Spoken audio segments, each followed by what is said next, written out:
Welcome to Season 2 of the Called and Capable podcast. I'm your host, Sarah Sillers, a faith-based coach passionate about guiding you towards practical Christian living. With a BA in business management, over 20 years of professional experience, and multiple certifications through the American Association of Christian Counselors, I'm here to equip you with tools and wisdom to live out your God-given purpose with confidence.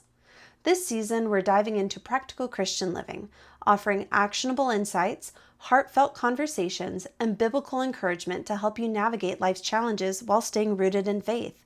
Visit sarahsillers.com for coaching, speaking engagements, workshops, and just more info to grow in your journey. So grab your coffee, open your heart, and let's get started. You're called, you're capable, and you're not alone. Welcome back to the Called and Capable podcast. Hi, welcome back. My name is Sarah with the Called and Capable podcast. I am your host, and today we're going to be talking about taking care of what God has blessed you with. So let's go ahead and dive on in, and I'm super excited to do this episode with you because I recently had a conversation with someone, and he had so many questions, and there is probably a little bit of bitterness of wanting more blessings from God in this life, and he was frustrated at not having those.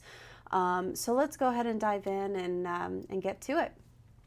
All right, so found in Matthew, there's the parable of the master giving his 3 servants treasures according to the tasks that they have done for him. So I believe one servant got 3 talents, one got 5, one got 3, and one got 1.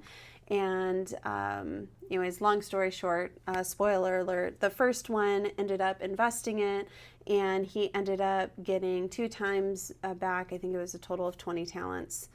So the last servant ended up getting scared, and he didn't know what to do. So he ended up burying the treasure that his master gave him. And unfortunately, it didn't earn any interest. The master was exceedingly angry and never entrusted him with more responsibility. Well, I think this is a beautiful parable for us to really understand how God views giving us responsibility and talents. So something I always grew up doing was tithing. And this all ties in, I promise. So my parents tithe. They taught me to tithe from the time I started making money as a child, from babysitting and doing odd jobs and so forth. So if God has blessed you with how to make money, and God has blessed you with a job, you'll need to go ahead and give that money back to him, because we're just stewarding money for him. It's his money. It's not ours. We should not be possessive over it. That is not our identity. Our identity is in Christ. And since he took care of us in the first place, he's going to continue seeing us through to the other side. So we don't ever have to worry about those things. God will provide for us. Now, we do need to use our talents in order to do that. We do need to work hard, and it says many times in the Bible how we need to work hard. But taking all these things in consideration, God will bless you with more if you are good, if you are being a steward with the things that he has blessed you with. So we need to make sure and take care of what we have. For instance, if we have a car and we're just running it into the ground, we're not doing oil changes, well, why in the world would that car last? And we're not taking care of it. We take it to the mechanic and they say, wow, you've blown out the alternator. You can't drive on this, whatever. I'm clearly not a car person. Whereas on the flip side, if you take care of the car, you get the oil changes on time. You put the premium gas in it.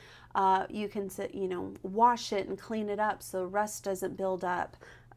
Things of that nature. So just as an example of what to do, same thing with your money. If you're investing your money, if you're planning for the future, if you're giving back and you're serving God with your treasure, then he will entrust you with more. And I think that is something that so many believers fail to realize. They want the end result, well, just like any human, they want the end result with actually having to do the work. And it takes daily habits. It takes discipline in order to get there. So next time that you just want to blow money on a Starbucks, think, well, how would God want me to use this? Maybe it's buying a meal or extra food at the grocery store to hand to the homeless guy on the way to work. Maybe it is, giving your time versus monetary. So there's different things you can do. And I actually did an episode on how to serve the church and how to serve others. They don't have to be believers. And I'll go ahead and link that here.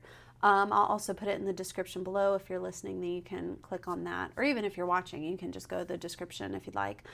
So those are things to really consider if you're wanting more money, if you're wanting more responsibility, if you're wanting something. Really think how you're utilizing your talents and your treasure and your time now. And think, well, if I'm not stewarding these things properly, why would God bless me with more?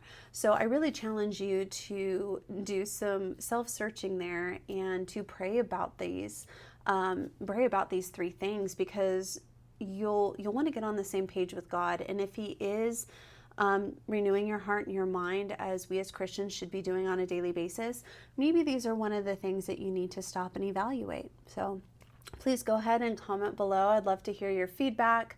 But share this if you think this would benefit somebody else, and also be sure to subscribe to my channel. I really want to get you quality content out there, and that way when you subscribe, you'll get notified when I've uploaded something. We are a little over halfway through season 2, so I think we have maybe 8 episodes left, something like that. And so you'll want to see season 3 and so forth, and that's all in the works, guys. I can't wait to share that with you. All right, until then, I will see you next time. Take care. That's a wrap for this episode of the Called and Capable podcast. Thank you for joining me on this journey of practical Christian living, where we're growing in faith, purpose, and confidence together. If you're ready to take the next step, head over to sarahsillers.com for coaching, speaking engagements, workshops, and more resources to support your walk with God. Don't forget to subscribe, leave a review, and share this episode with someone who needs a little encouragement. Until next time, remember, you are called, you are capable, and you are never alone. See you soon.